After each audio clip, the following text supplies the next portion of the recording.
All right, but the point is, I certainly think the artwork is the harder part.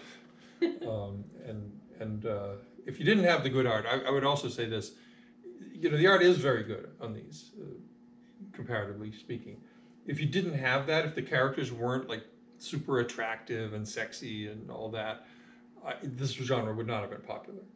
If you just had, sort of stick figures with the same thought bubbles. Well, I mean, I bet you could make the same argument for superhero comics.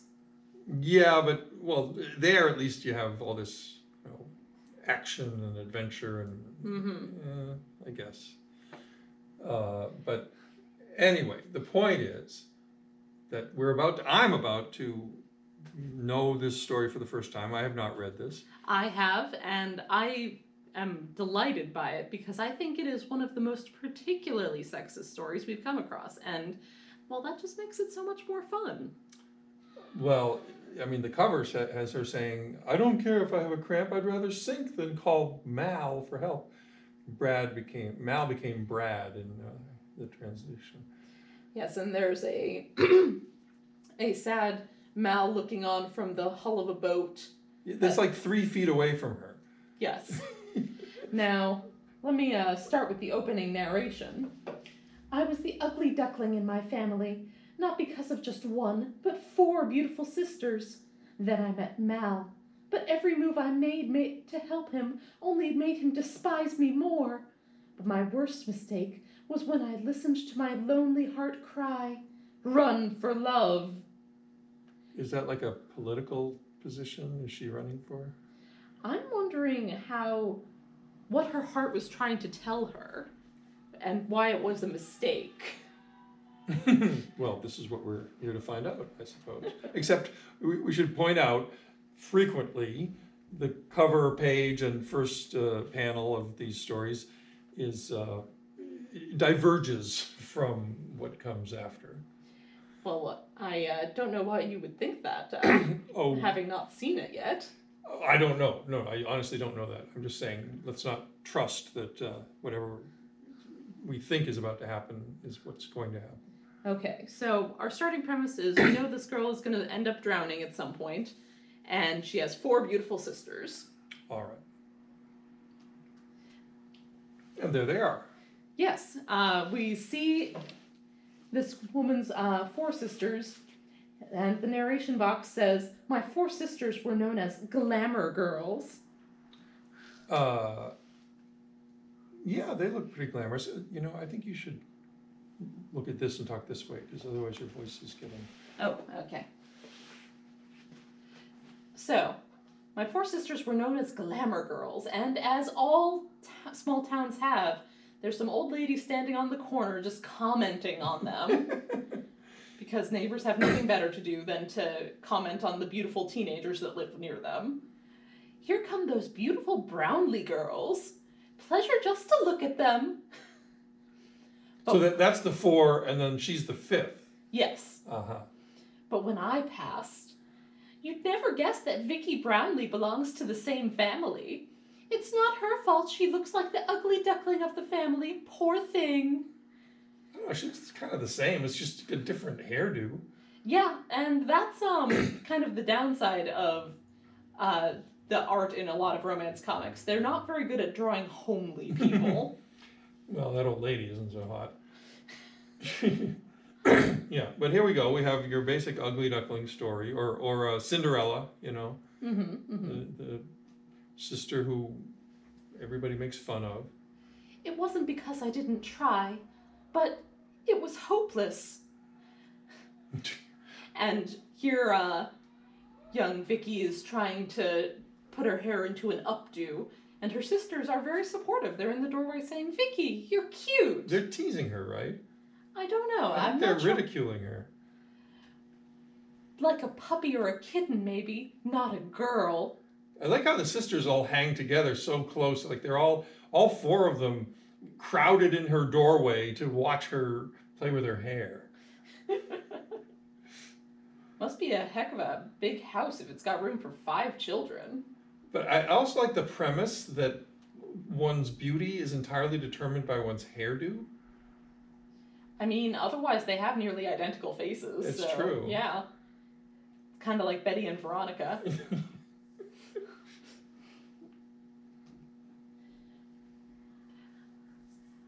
I didn't stop trying, but oh, what's the use? Next to them, I'll always be an ugly duckling. I might as well give up the struggle right now. Also, like her clothes are, she looks like a, like a housekeeper or something, and the other ones have pearls and white gloves. Well, she's putting on an evening gown over her jeans and t-shirt. Oh, that'll do it. So Vickie is again crying in the second panel here, just lamenting that she'll always be the ugly duckling. Okay, so by give up the struggle, that's not like a, suicide warning yet, anyway, right? I think that it's more just giving up on the notion of being beautiful ever and ever knowing love. Right. Okay. Our house was always filled with beaux, eyeing each other like bantam roosters. What? But no one ever comes for me. So 4 guys in tuxedos show up, and why eyeing each other? I don't understand that. Like, they're being territorial around each other. Like roosters. I guess, but is there like, they just show up all 4 of them, and then they have a sort of little dance before they decide who goes out with whom? I mean, can you really separate these sisters? Because I think that's what it is. She's saying, oh, 4 guys just randomly showed up at our door, out of nowhere. They happened to be wearing tuxes. And they said, which one of these sisters do I want? And which one do you want? Oh, you think you want the same one as me? I think I'll take, okay, that one, no, yeah. And then they just all go out. And like, at some point they probably introduce themselves and give their names, but it's this mating ritual. It's, how roosters do, and... It's a bantam rooster. Some reader can call us and tell us. I'm guessing it's a breed of rooster. Okay. I suppose other girls cried their eyes out in the privacy of their bedrooms, but I like to cry when I'm fixing my heap. What? Can't tell my tears from the grease. This is a plot twist.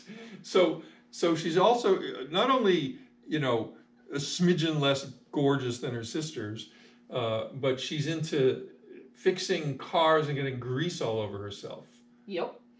One day I stopped next to a stalled foreign sports job. This is a completely changed direction. Oh, yeah. Yeah, it is. All of a sudden, we're talking about grease monkey car fixing, driving sports cars.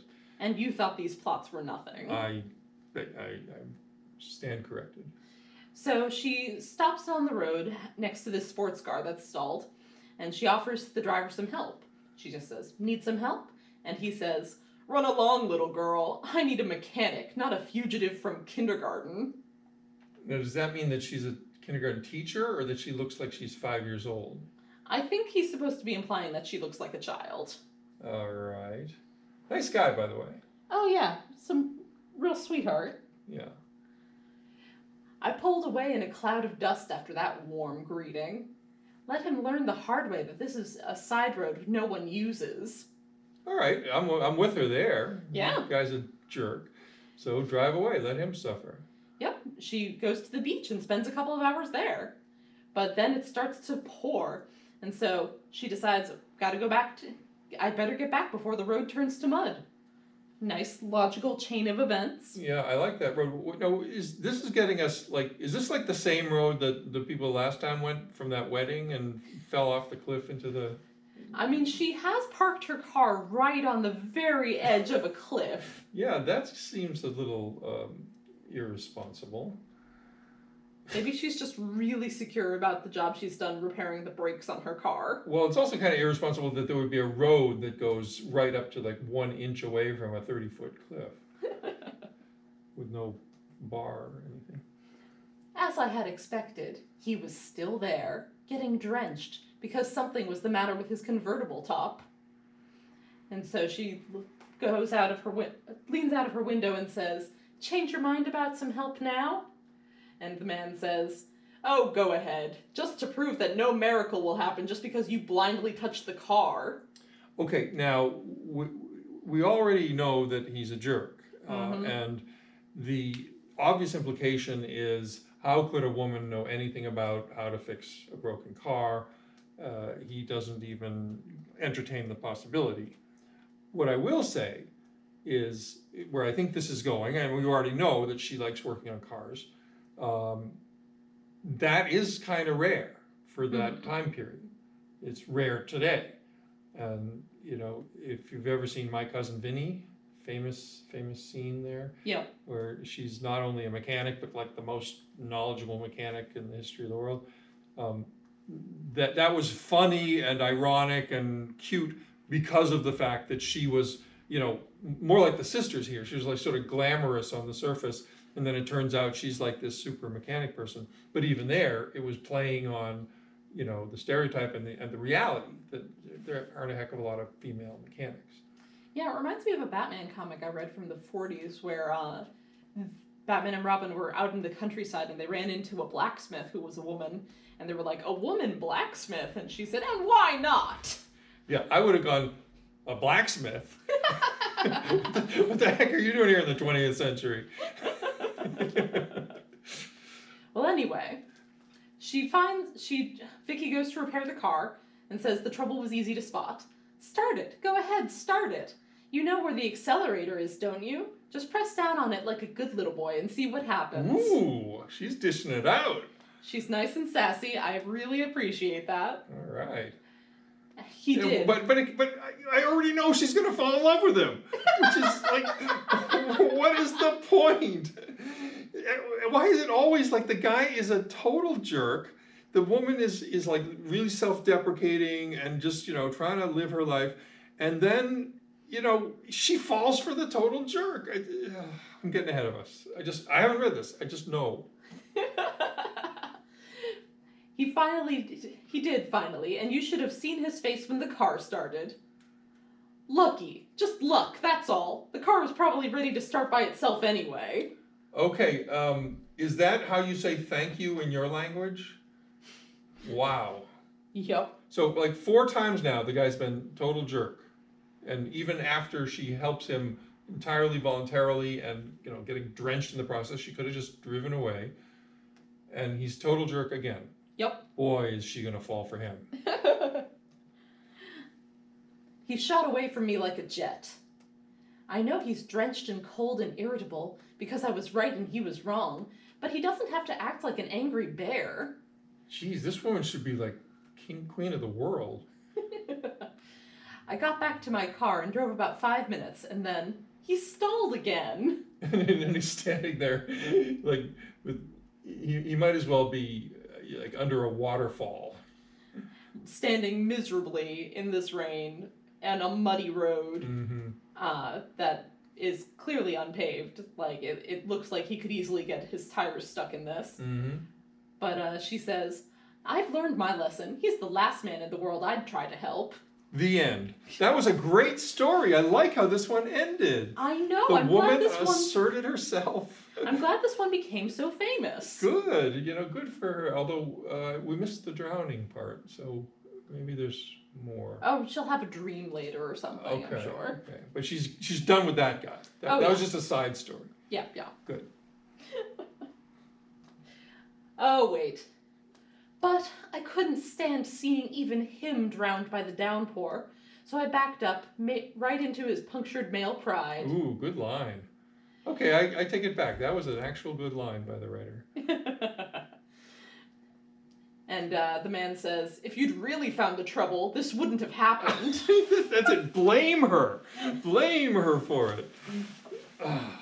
Considering what an impatient type he was, I had a sneaking suspicion what the trouble might be. Impatient? I don't think that's the word I would use. Well, he didn't pause to thank her when she fixed it the first time. Yeah, I still wouldn't use impatient.